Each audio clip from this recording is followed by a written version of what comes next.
अकोले तालुक्यातील राजूर येथील स्वामी समर्थ माध्यमिक विद्यालयात मराठी पत्रकार परिषदेच्या वतीनं पत्रकार दिनाचं औचित्य साधून अकोले तालुक्यातील पत्रकारांचा माजी आमदार वैभव पिचड यांच्या हस्ते सत्कार करण्यात आला। यावेळी राजूर पोलीस ठाण्याचे सहाय्यक पोलीस निरीक्षक प्रवीण दात्रे, राजूरचे उपसरपंच संतोष बनसोडे, स्वामी समर्थ शिक्षण संस्थेचे सचिव शांताराम काळे, विद्यालयाच्या मुख्याध्यापिका मंजुषा काळे, पत्रकार परिषदेचे जिल्हा अध्यक्ष अमोल वैद्य, निलेश साकुरे, पत्रकार प्रकाश महाले, विद्याचंद्र सातपुते, विनायक घाटकर, श्रीनिवास यलमामे, युवराज हंगेकर, अण्णा चौधरी, राजेंद्र जाधव, अनिल नाईकवाडी आदी यावेळी उपस्थित होते। कालखंडामध्ये समाजाला खऱ्या अर्थाने आरसा दाखवायचं काम या ठिकाणी बाळकृष्ण जांभेकर साहेबांच्या माध्यमातून खऱ्या अर्थाने झालं। आणि समाजामधल्या ज्या त्रुटी आहेत, आपण म्हणतो आरशामध्ये टिकली नीट लावली का नाही, विधी नीट केली का नाही, तसं समाजामधल्या ज्या काही गोष्टी होत्या पूर्वीच्या कालखंडात ज्यावेळेस आपण पाहायचो का दारिद्र्यता, त्याचबरोबर या ठिकाणी शिक्षणाचा अभाव, एखाद्या गरिबांपर्यंत असणाऱ्या तुटपुंज्या योजना, रस्ते असतील,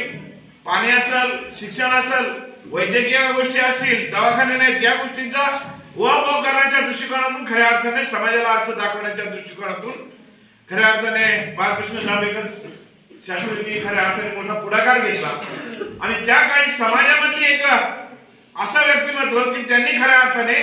शासनाला नव्हे तर देशाला खऱ्या अर्थाने एक आरसा दाखवण्याचं काम झालं। का त्यांच्या माध्यमातून लोकांच्या गरजा, लोकांच्या सुविधा लोकांपर्यंत प्रत्येक शासकीय अधिकारी किंवा शासकीय माणूस लोकांपर्यंत पोहोचू शकत नाही, अशा कालखंडात खऱ्या अर्थाने बाळकृष्ण जांभेकर साहेबांनी त्यावेळेस खऱ्या अर्थाने हा समाजाला आरसा दाखवून लोकांच्या प्रश्नात खऱ्या अर्थाने आपल्या वर्तमानपत्रामध्ये मांडून ते प्रश्न सोडवण्याची खऱ्या अर्थाने भूमिका घेतली। अशा त्यांच्या आजच्या या जन्मदिनी आज मी त्यांना या ठिकाणी आदरांजली या ठिकाणी व्यक्त करतो। तसेच आज सर्व जांभेकर यांच्या जयंतीच्या निमित्ताने खास करून आपल्या या स्वामी समर्थ प्रशालाच्या प्रांगणामध्ये आणि मॅडम सातत्याने एक अतिशय चांगल्या पद्धतीचे जे सणवार असतील किंवा महापुरुषांच्या जयंत्या असतील, पुण्यतिथी असतील, नेहमीच अतिशय चांगल्या पद्धतीने आणि योग्य पद्धतीने त्यांचा मान सन्मान होईल आणि त्यांनी केलेल्या कार्याचा गौरव होईल या दृष्टिकोनातून सातत्याने या ठिकाणी या कार्यक्रम या ठिकाणी होत असतात।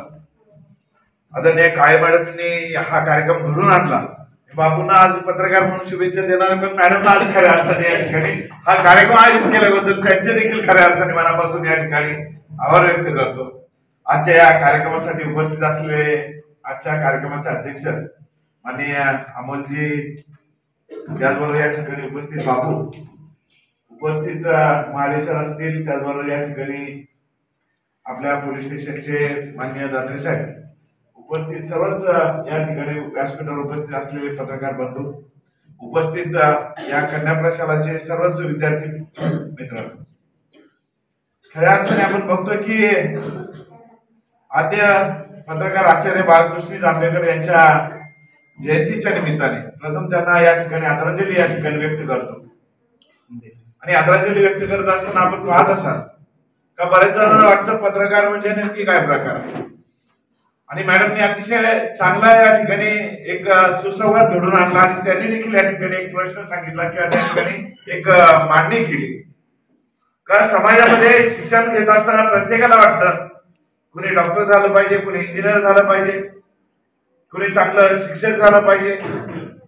आपल्या व्यासपीठावरती माननीय दात्रे साहेब आहेत, तर त्या दात्रे साहेबांकडे पाहिल्यानंतर बऱ्याच जणांना वाटतं आपण पोलीस डिपार्टमेंटमध्ये गेलं पाहिजे, पण बहुतांशी या ठिकाणी वाटचाल होत नाही की पत्रकार बनायचंय। परंतु मी तुम्हाला एक गोष्ट सांगू इच्छितो का ते बापूंच्या संदर्भातली।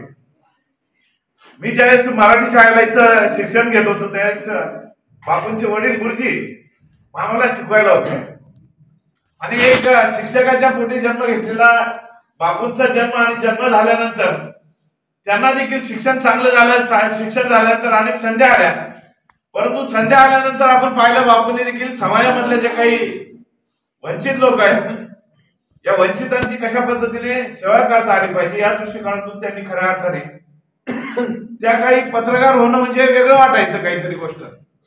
परंतु बापूंनी त्यावेळेस खऱ्या अर्थाने पत्रकारिता स्वीकारली आणि या पत्रकारितेला अतिशय चांगल्या पद्धतीने न्याय दिला. त्यांना ज्यावेळेस दिसलं का समाजामध्ये रस्ते, पाणी, वीज, आरोग्य या सगळ्या गोष्टी आहेत, या कालांतराने चालतात आहेत, परंतु सर्वात महत्वाचा घटक आहे तो शिक्षणाचा. आणि त्या शिक्षणामध्ये देखील मुलींच्या शिक्षणाचा अतिशय महत्वाचा घटक आहे. ज्या समाजामध्ये आपण 50% महिला या ठिकाणी म्हणतो, या 50% महिलांना, मुलींना शिक्षणाची संधी देण्याच्या करता त्यांना ज्यावेळेस वाटलं का मुलींची शिक्षणाची शाळा या ठिकाणी उघडली गेली पाहिजे आणि त्यांना साथ देण्याकरता मॅडमने देखील, म्हणजे मी जसं पाहतोय तसं पूर्ण या दोन्ही कुटुंब म्हणजे दोघांनी, मॅडम असतील आणि बापू असतील, कदाचित आपल्या मुलांकडे लक्ष कमी पण या मुलांकडे सर्वात जास्त लक्ष देऊन पूर्णपणे ही शाळा अतिशय चांगल्या पद्धतीची झाली पाहिजे. आज इथे या ठिकाणी इथं आल्यानंतर, मागच्या वेळेस आलो त्यावेळेस या वरच्या मजल्याचं काम चालू होतं मॅडम, परंतु आल्यानंतर बाबूंनी मी म्हटलं शाळा पहिले जातो,